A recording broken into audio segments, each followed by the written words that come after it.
Bismillahirrahmanirrahim. Assalamualaikum warahmatullahi wabarakatuh. Segala puji hanyalah milik Allah, Rabbal Alamin. Salawat dan salam kita curahkan kehadirat junjungan kita Rasulullah Shallallahu Alaihi Wasallam, keluarga dan juga sahabat-sahabatnya. Alhamdulillah. Jadi beberapa hari yang lalu saya ngeriung dengan beberapa santri, karena waktu itu saya diminta ceramah tapi terus nggak jadi. Saya minta petunjuk Pak Ustadz, kira-kira apa yang akan saya ceramahkan. Terus berdasarkan arahan para santri, saya akan memberikan ceramah dengan judul yang sangat sederhana, berdoa. Ceramah ini tidak menggunakan bahasa Arab, jadi untuk membedakan antara ceramahnya pengurus dan ceramahnya santri atau ustadz, Pak. Juga nanti kalau apa yang saya omongkan dalam bahasa Indonesia ini kurang jelas, kalau ingin klarifikasi bahasa Arabnya minta Pak Muzamil atau Mas Ahmadal atau teman-teman yang kemarin ada saat berinteraksi tentang pemilihan judul ini. Moga-moga saya masih ingat ya, karena cukup lama ya, udah hari Sabtu terus baru ceramahnya sekarang. Berdoa. Jadi doa itu sepertinya merupakan sudah pekerjaan kita sehari-hari. Di bulan Ramadan ini pun yang namanya berdoa kan termasuk salah satu kegiatan ibadah utama selain tilawah Al-Quran dan mohon ampun kepada Allah. Berdoa. Berdoa ini atau doa ini sebetulnya kan adalah esensi dari ibadah. Karena apa? Karena doa ini sebetulnya menunjukkan kelemahan hamba di hadapan Sang Pencipta Allah Subhanahu wa taala, sehingga hamba ini merasa tidak berdaya untuk mewujudkan apa yang menjadi obsesi keinginan dia, sehingga harus dilakukan dengan berdoa. Pak Ahmad waktu itu bilang apa? Udunil astajib lakum, kalau nggak salah ya. Jadi ini merupakan potongan ayat dari surat Al-Ghafir 60. Sudah panjang ayatnya, tapi intinya Allah sendiri memerintahkan, berdoalah kepadaku, nanti saya akan, ini terjemahan astajib nih Pak Ustadz, astajib itu saya akan mengabulkan atau saya nanti akan mempertimbangkan. Nanti buntutnya ada lagi surat itu yang hafal Pak Ahmad. Tapi kalau orang nggak mau berdoa kepada Allah, maka dia menjadi orang yang sombong. Terus saya baca, ternyata tempatnya di neraka jahanam Pak Ustadz, disiksa selama-lamanya kalau kita sombong tidak berdoa. Maka waktu itu saya tanya ke Mas Muzamil, tapi banyak orang sufi yang bilang nggak perlu berdoa karena kita kayaknya menganggap Allah bodoh, nggak paham dengan apa yang sebenarnya kita inginkan. Pak Muzamil menjawab, oh ini makomnya Pak, makom Bapak belum cukup untuk ngikutin itu. Kalau ngikutin itu nanti jadi orang sombong. Karena yang mau saya ceritakan ini sebetulnya juga ulama sufi, tapi kayaknya sangat yakin dengan berdoa. Jadi berdoa ini,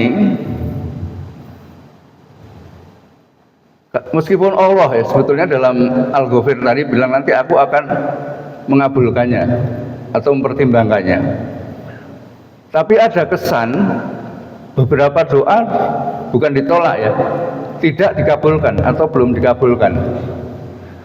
Doa itu sebetulnya kalau kita lihat kan ada dua jenis. Sering orang menggunakan bahasa ini doa ibadah atau doa masalah, atau yang menggunakan ini doa yang sifatnya apa namanya, sifatnya fisik, atau doa yang sifatnya lebih ke apa? Rohani, religius. Jadi kalau kita berdoa misalnya, ya Allah berikan rezeki sebanyak-banyaknya sehingga utangku habis, ya Allah jadikan saya caleg yang berhasil karena saya sudah keluarkan duit banyak, itu termasuk doa-doa fisik atau doa yang bukan rohani. Tapi kalau kita sholat, kita baca Al-Fatihah atau surat-surat itu kan banyak, ayat itu kan banyak yang sifatnya doa, itu termasuk doa-doa rohani. Yang manusia sering menganggap doa tidak dikabulkan itu doa yang tadi, yang sifatnya material tadi, yang duniawi. Padahal kalau kita simak beberapa pendapat ulama dan hadis, sebenarnya tidak ada doa yang tidak dikabulkan. Ini kelemahan saya kalau mau bulan puasa itu kering, Pak. Banyak dosa berarti maksudnya. Tinggal harus pelan-pelan, berhenti sebentar, sudah. Jadi doa itu sebenarnya bukannya tidak dikabulkan. Rasulullah sendiri di dalam hadis riwayat Tabrani kalau nggak salah, pada saat Anda berdoa, itu Allah akan merespon setidaknya dengan 3 hal. Doa itu langsung dikabulkan. 2 doa itu ditunda sebagai bekal kita ke akhirat, atau doa itu sebetulnya sudah dikabulkan tapi dalam bentuk yang lain. Mungkin perlindungan keselamatan bagi kita yang sering tidak kita sadari. Ulama juga bilang doa itu bukan tidak dikabulkan, tapi mungkin waktunya yang bergeser, atau bentuknya bisa lain, karena Allah lebih tahu apa yang sebetulnya baik untuk kita dan apa yang tidak baik untuk kita. Apa yang untuk kita baik belum tentu bagi Allah itu baik. Jadi sering doa kita itu diberikan dalam bentuk yang lain tidak sesuai dengan apa yang kita inginkan. Tapi kadang manusia ini lucu juga. Misalnya 5 tahun yang lalu ada yang berdoa mati-matian, semoga orang ini bisa jadi presiden, kan? Waktu itu kan jadi presiden kan orang lain. Mereka kecewa dengan Allah dan lupa. 5 tahun kemudian dia memang jadi presiden. Jadi waktunya ditunda, tapi marah-marah lagi orang yang berdoa. Loh, ku penuhi doamu kok malah marah-marah. Kan kamu belum pernah membatalkan doamu. Enggak, ini hanya istilah joke saja. Jadi manusia kadang kurang hati-hati dalam berdoa. Sering doa itu dipakai untuk main-main. Jadi doa itu tidak ditolak sebetulnya, mungkin waktunya atau bentuknya lain. Bahkan Syekh Abdul Qadir Jailani sendiri sudah bilang, kalau doamu merasa tidak diterima, nggak usah gurundel, nggak usah menggerutu, terus ngutung, terus curiga ke Allah, terus nggak mau doa lagi, nggak percaya ke Allah. Ini yang bahaya menurut Syekh Abdul Qadir Jailani. Ini doa. Terkait dengan doa yang belum dikabulkan, kemarin teman-teman santri membawa saya ke sekitar abad ke-7 Pak Ustadz. Waktu itu ada ulama yang mungkin seangkatan dengan Jalaluddin Rumi mungkin ya, karena abad ke-7. Dia lahir di Kurasan, sebetulnya nggak di Kurasan, di kota Balkan atau apa, itu di daerah Yugoslavia. Apa tempat Taliban apa? Afghanistan. Ulama itu bernama Syekh Ibrahim, saya bacanya bin Adam, tapi sama Ustadz Anu bin apa? Adham ya, bin Adham. Ya keliru maksudnya, nyebut nama keliru kan bisa orangnya sendiri lain. Jadi ulama yang lahir di Kurasan, Ulama ini ya seperti biasa ulama-ulama zaman dulu kan sering mengembara kemana-mana dia, mencari guru, menambah ilmu, sekalian berdakwah dan lain-lain. Sampai juga ke wilayah Mesir, ke wilayah Hijaz, Saudi Arabia, juga sampai ke wilayah Irak. Dan suatu saat ketika beliau sedang berada di salah satu kota Irak, namanya apa ya? Di salah satu kota Irak, beliau sedang berjalan di pasar, terus ketemu sama rombongan orang banyak, Pak Ustadz.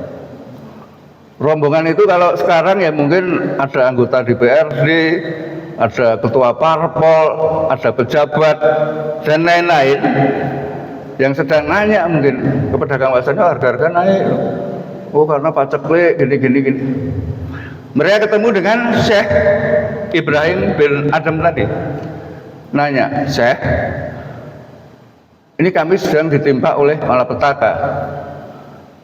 Kami sudah berdoa, kami sudah mengikuti adab-adab berdoa, bahkan kami sudah memilih waktu yang istijabah.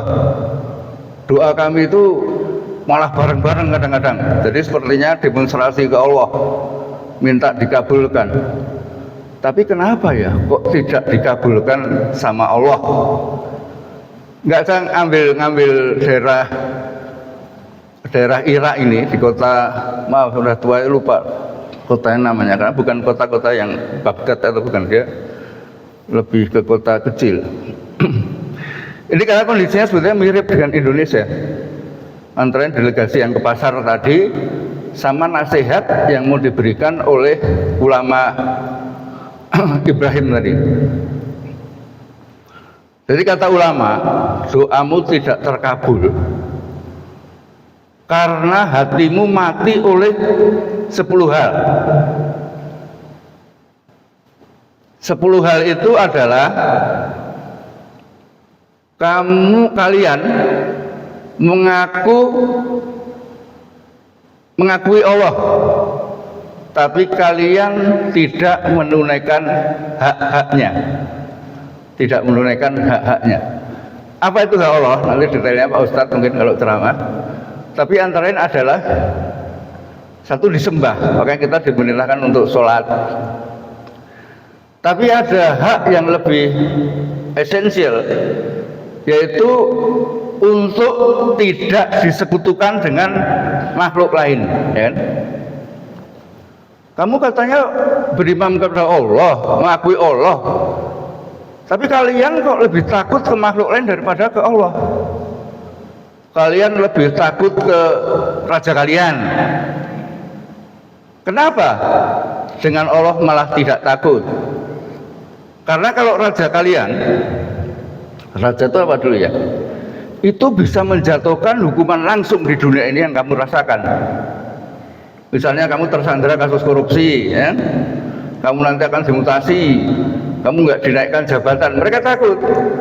Terus akhirnya seperti menafikan Allah dan lebih takut ke makhluk-makhluk yang sebetulnya ciptaan Allah karena kepentingan dunia.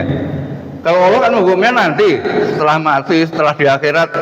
Jadi banyak juga orang Islam makin nggak percaya akhirat. Itu akhirat nanti mungkin kita diampuni, Allah kan maha pengasih penyayang. Jadi saya menggunakan argumen itu.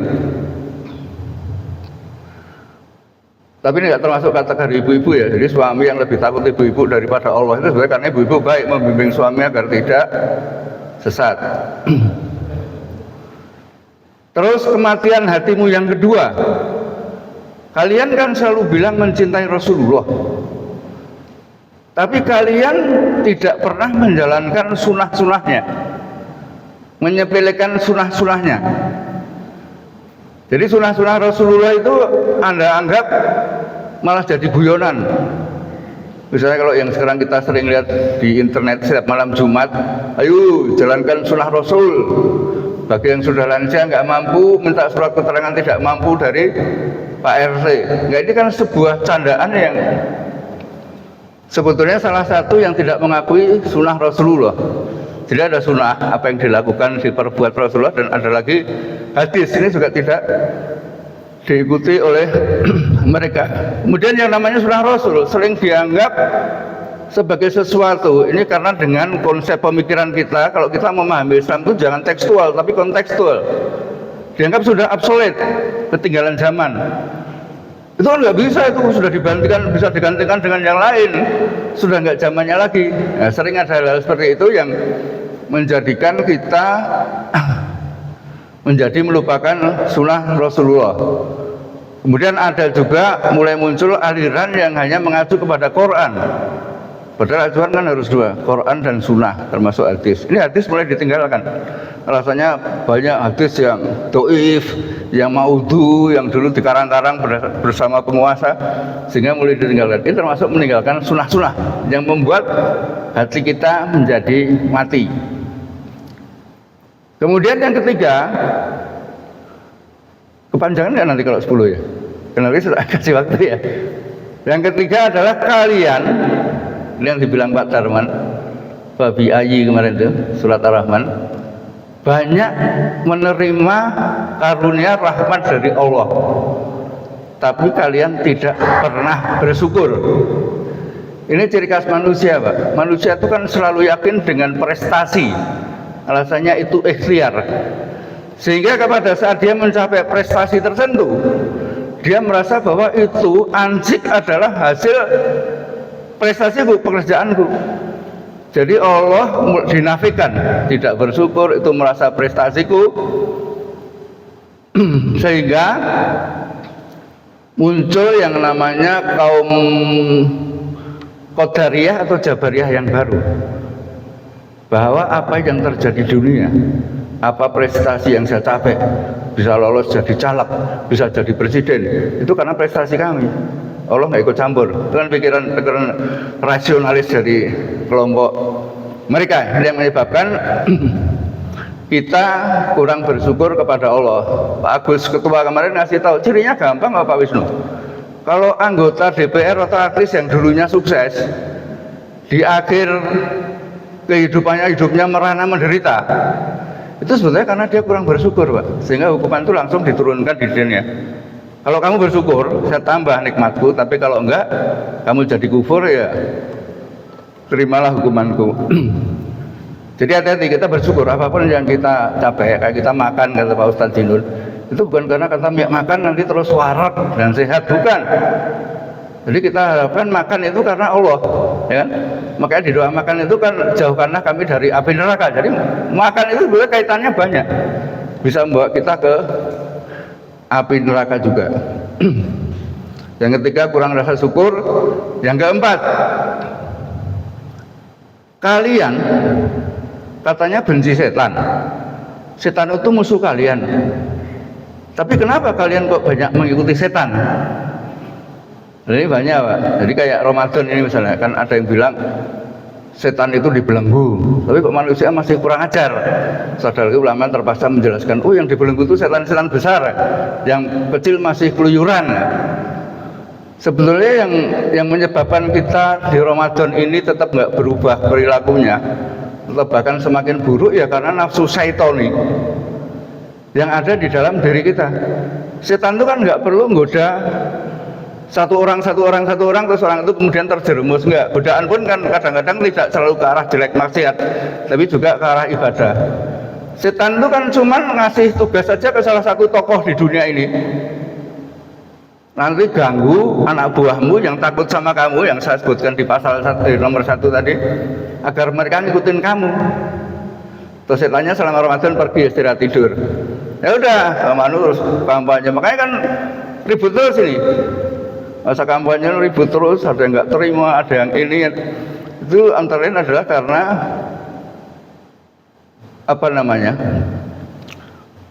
spirit-spirit setan yang ditaruh di manusia, dikecambahkan. Kalau uranium itu dikayakan, kemudian berkembang sendiri, Pak.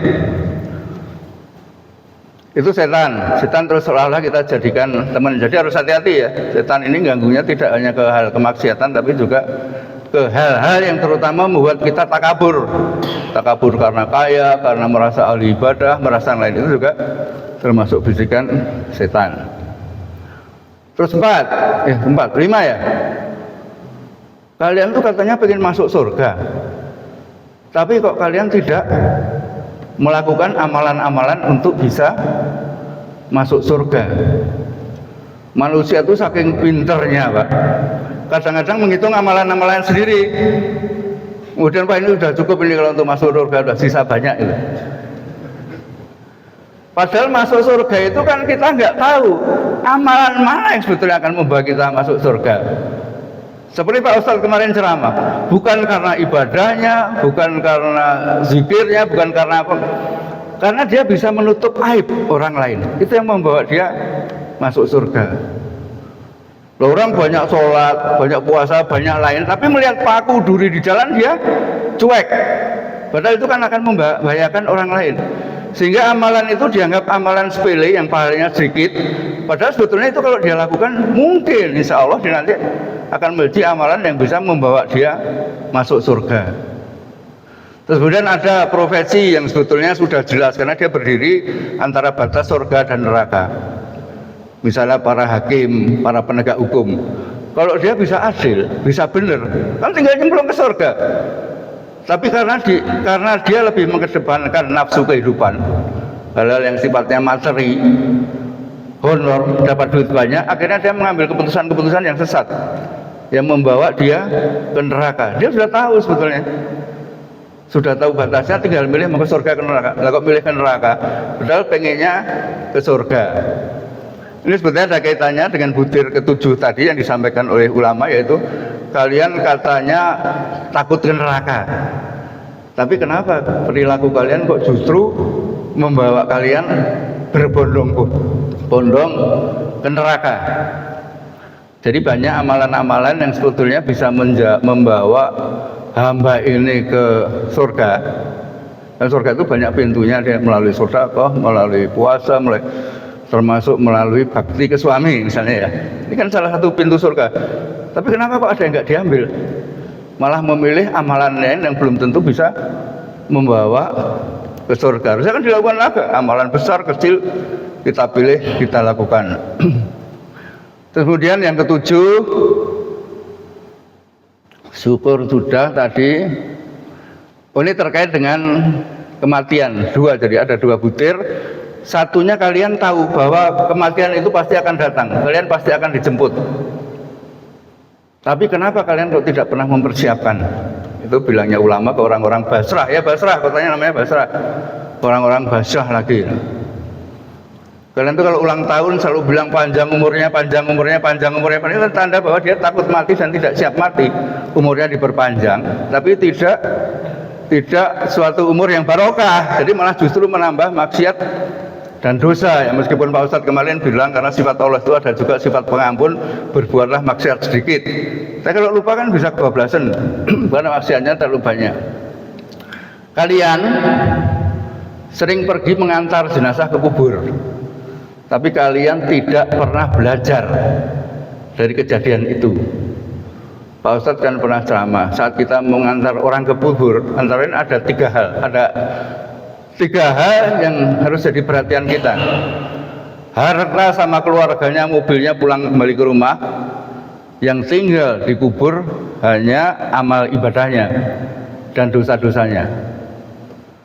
Tapi kita lupa ketika kita pulang, malah di kubur apa selfie gitu kan kadang-kadang. Apalagi di WA grup itu, hari ini innalillahi wa inna ilaihi raji'un, melayat kita taksiah di sini, terus habis itu kita makan-makan gini. Kan sesuatu yang aneh. Barusan ada diperlihatkan bahwa itu kematian temanmu. Tapi kalau sekarang malah lanjutannya makanya nggak apa-apa sih makan-makan. Tapi kan harusnya unethical gitu loh. Ada sesuatu kejadian yang peringatan, ini malah kejadian yang sangat duniawi nyambung jadi satu. Terus kemudian yang terakhir tadi yang kemarin disampaikan Pak Ustadz, kalian sibuk dengan aib-aib orang lain tapi lupa dengan aib sendiri. kejadian ini banyak sekali sekarang merajalela di dunia informasi kita, di infotainment misalnya. Itu semua kasus keburukan artis kan dimunculkan di situ biar laku. Tapi disuruh menyiarkan demonstrasi nggak berani ya. TV itu memang aneh. Jadi aib-aib orang disiarkan, tapi demo malah nggak berani menyiarkan. Kemudian dalam persaingan politik itu kan terjadi yang namanya character assassination. Orang saling membunuh karakter orang lain, menjelekan agar dia bisa menang. Jadi aib-aib orang lain dibongkar, tapi aib sendiri apa namanya? Ditulis aja nggak bisa Pak, karena ada jejak digital sekarang. Jadi yang sekarang mungkin jadi kehormatan, nanti periode berikutnya sudah berubah menjadi aib. Nah ini sekarang banyak disebar, dimunculkan di sana. Saya kira ada 10 ya. Jadi itu yang disampaikan pesan dari Syekh Ibrahim bin Adam ya. Saya kira itu tidak hanya jadi inspirasi kita dalam berdoa, tapi juga menjalankan saum Ramadan ini Pak. Jadi jangan sampai kita nanti menyekutukan Allah secara tidak sadar, melakukan syirik-syirik kecil.